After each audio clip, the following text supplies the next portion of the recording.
நம பார்வதி பதையே ஹர ஹர மகாதேவா. தெய்வத்தின் குரல் 2ஆம் பாகம் 245ஆம் பகுதி.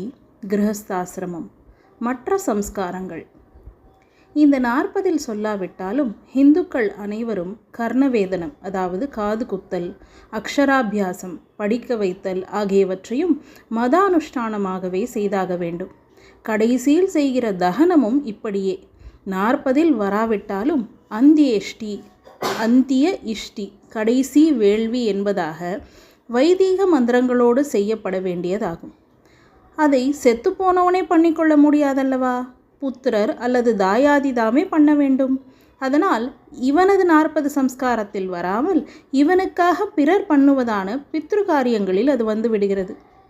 ஆஹிதாக்னியாக இருக்கப்பட்ட ஒருவனுக்கு அவன் ஆயுள் பூராவும் உபாசித்த கிருஹ்யாக்னி, திரேதாக்னி இரண்டையும் சேர்த்து இந்த 4 அக்னிகளையுமே கொண்டு தகன சம்ஸ்காரம் செய்ய வேண்டும்.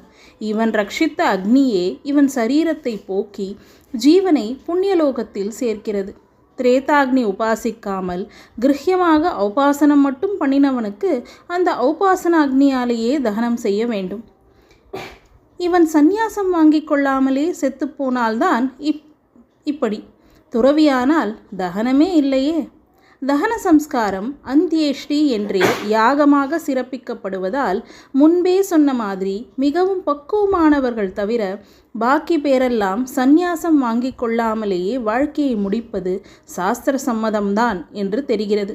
எல்லா கிரகஸ்தருக்கும் சந்நியாசம் கம்பல்சரி என்றால் இந்த தகன கர்மா அவர்களுக்கு இராதே. இது இருப்பதாலேயே சந்நியாசம் கம்பல்சரி இல்லை என்றாகிறது. நம பார்வதி பதையே ஹர ஹர மகாதேவா.